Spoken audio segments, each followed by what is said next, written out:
to the Wolfboro town line, $9,600, both sides of the road.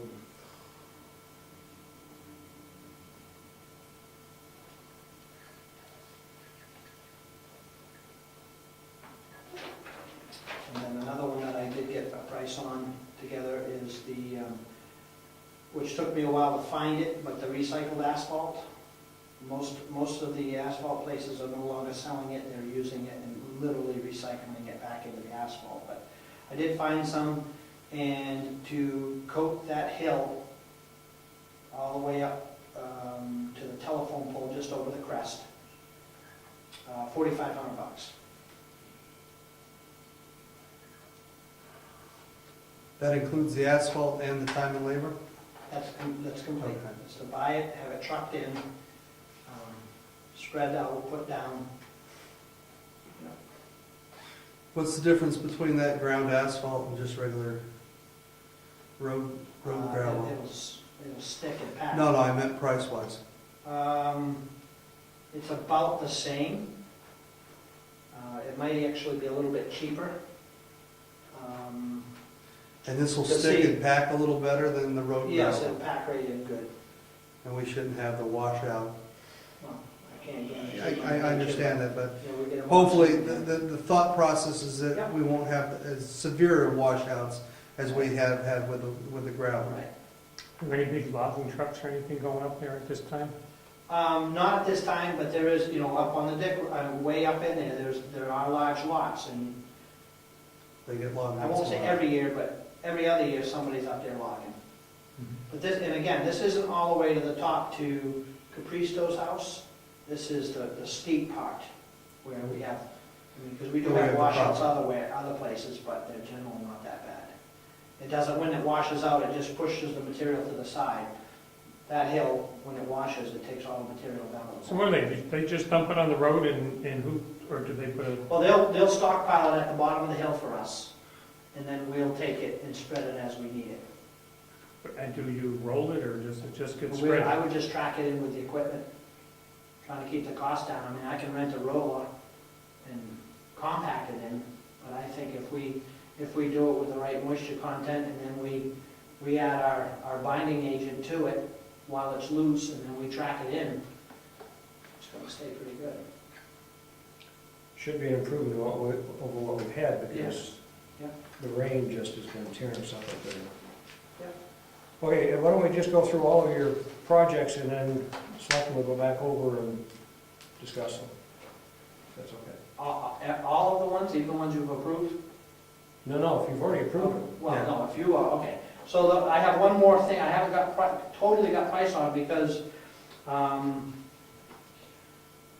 pave the aprons, you asked me to, the aprons of the gravel roads, and combining that with the cul-de-sacs on Holly and Roberts. I've been trying to put those together, but how much we do depends on the cost of the paving. Now, if I can get enough work for the paving company to come for a complete day, it's $2 a square foot. If it's a half a day, it's $4.50 a square foot. So wait a minute, we're going to pave gravel roads, aprons. Aprons. The aprons. We had talked about Uh, pricing it accelerate- out. Basically, it's an acceleration braking lane apron, so that's where, just like Tumble Down Dick, when we extended that, we don't have that problem anymore. Okay, I got you. I'm thinking shoulders, I'm sorry. And we had talked about, even if we can't afford to do all of them in 1 year, if we could do a few each year, we could improve the safety of people's cars pulling out onto paved roads from gravel roads. So I need more time to work that Okay. and break that down into, what would it take to make a day's work? Because you gotta move from one, you might only have an hour, but you might have 2 hours worth of getting the equipment there and moving it. So I have to work with them to kind of put some scenarios together as to what it would take to complete a day's worth of paving for them. Okay. And that's the ones that I have for you at this point. On the salt barn covering the tanks, I met with PV Brook Woodworking yesterday and showed them the location, described what we wanted, and he's supposed to get back to me before the next selectmen's meeting. So that's that one, and then, the only other one I haven't got to yet is the shoulder work and the dirt pile removal on Pleasant Valley Road. Have you been able to make a phone call? To, Dr. Marsh. no, I have not, and I will, you know, I saw him in person and I forgot to ask him. My bad.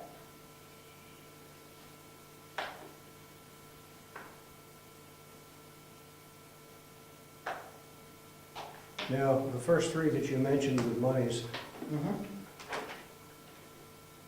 how are you doing on your budget to, you know, would all of these fit within your budget?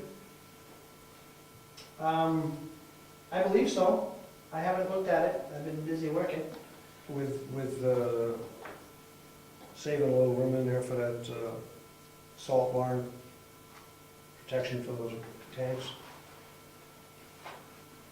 I mean, yes, I mean, I don't know. It depends on how much you want to get done. I'm concentrating now on the Stoneham Road project because you said you wanted to move that along. Yes, we do. So with the exception of getting the potholes done, and of course today the guardrails, that's where I've been concentrating. Yeah, and we're about 2 months ahead where we normally are on, like, Stone Road. We normally do it in late August, September, so. Yeah. Well, what's gonna end up happening is, we still have to grade Tibbetts Hill. And I need to work that in pretty quick, only because the blueberry season's gonna start, and there'll be trucks running up and down the road, and I probably should have it graded before that. And then, I don't know if you've traveled the Lyford Road, but that's gonna need it again pretty quick. So, there's that. Well, the only concern that I have at this point then would be that portion of Tumble Down Dick Road, getting the ground up asphalt on that. And then the other two I would hold off on until we're a little further into the Stoneham Road project and we know where we're standing, and getting the grading done that needs to be done. And if Lyford's ready for another grading, then I think we should do it. Yeah. Well, I mean, you approved busy roads several years ago to be graded 5 times a year, and we've only done it once this year, so. Yeah. No, absolutely, I mean, And I think, you know, if we just plan to hold the cul-de-sacs in the back, but maybe as a bare minimum this year to help the plowing, we could prep them and put some gravel down. Put the gravel to it and get that portion of it done, and then we can plow straight through. And combine our efforts to pave it another time. I think Clifton's right. I think because we are ahead of schedule on Stoneham Road, it'll give us time to sort out where we're at Most money-wise, so that in August, September, we'll be able to and then make we'll a also, decision at that time. and we'll also know where we are financially Right. as well. Will you be over in the section of the cul-de-sac where you want to pave when you're doing all that apron work? In other words, will it be cost effective to have it done right then and there with them? Well, those cul-de-sacs are in paved developments, so, I mean, I'll be in the area. I don't know how big a space you're talking about doing that. Is it cost effective to do that while they're coming over, while you're building a day's worth of work? I think the 2 cul-de-sacs are probably gonna take a day, Just the just the 2 of them, because one is here at Roberts and the other's at Holly. This one on Roberts isn't got any trees in it, it's just got a lot of soil that has to come out because it'll get stuck. The other one has some small trees, I say trees, saplings, that have to come out, and so I think between the 2 it would be about a day's work. And maybe we do just 2 this year, that might be enough as well, but we can wait till August. Yeah, I let's mean- wait till we get done Stoneham and see where we're at. Right. You don't see anything that's time critical as far as decisions go right now? No, just more mission critical right now, just getting the gravel down. I got the elevations that Brad and the road committee had put together on stone, so that I can start laying out for my gravel and how much goes where. And I will be doing that probably the end of next week, after we get some shoulder work and culverts done. It's just keeping up with the grading at this point. Okay. And then hopefully just the occasional pothole that shows up.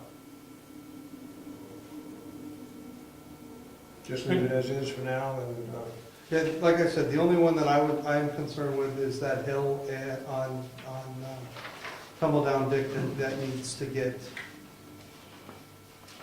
resolved. Well, it takes some coordination because it's coming out of Alton, so it's some trucking involved by somebody else. And we have a place to stockpile it, so if I can't be told today to do it tomorrow, sort of thing. So if you think you're gonna get it done. So yesterday's out of the question. Yesterday is out of the question, unless I can go scoop it out of Stone Road and bring it over there. Well, maybe the lower portion of Tibbetts.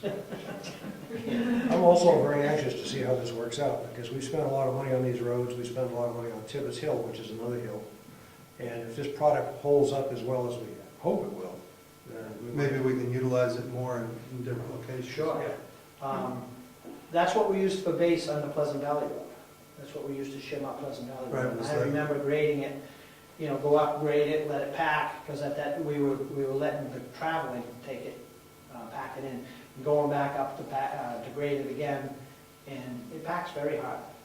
It's very hard. Well, I'm just concerned if it's a washout. I mean, when's it really your big washout season? Spring. or. Yeah, we would know, we would literally know next spring whether or not that this product would hold out.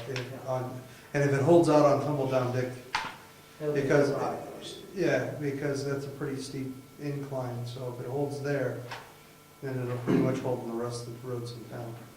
So if we give him a go-ahead 2 weeks from now to buy the material for that one project, then he could have it on hand when Stone Road's all done. Where would you store it? At the log landing at the bottom of the hill, across from the brown camp. Is that a secure place where everybody's not going to? There's not too many people that want to go fill their truck up with a shovel.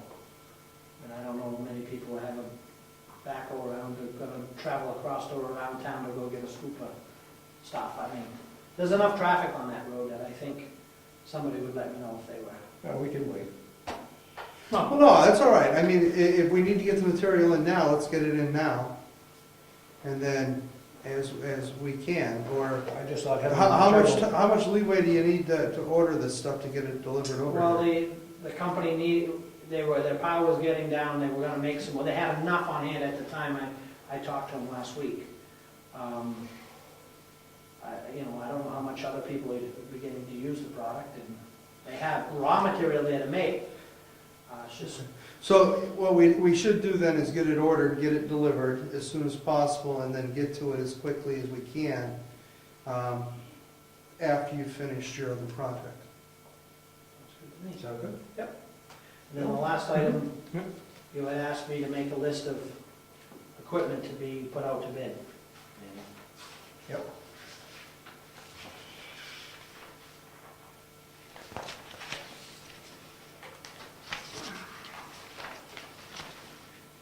There it is.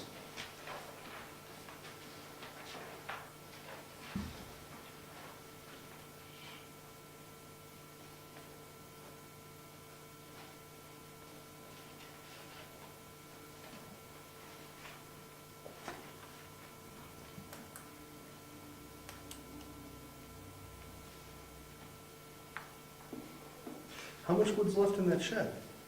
Not a lot, but it's enough to screw things up space-wise. 3 or 4 cords, I'd say. Oh, I don't think it's that much, maybe a cord and a half, Maybe a cord and a half, yeah. maybe, it's hard to tell, it's spread out. I've gone in and looked at it, I thought it was a lot more than just 1.5. It's a special for somebody if if they pay for 1.5.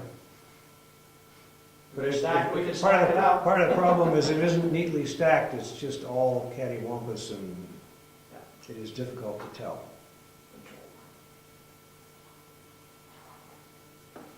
But it's good and dry. And salted. Left over the It's bottom. been cured. Salt cured. Is there any of these items you want to discuss?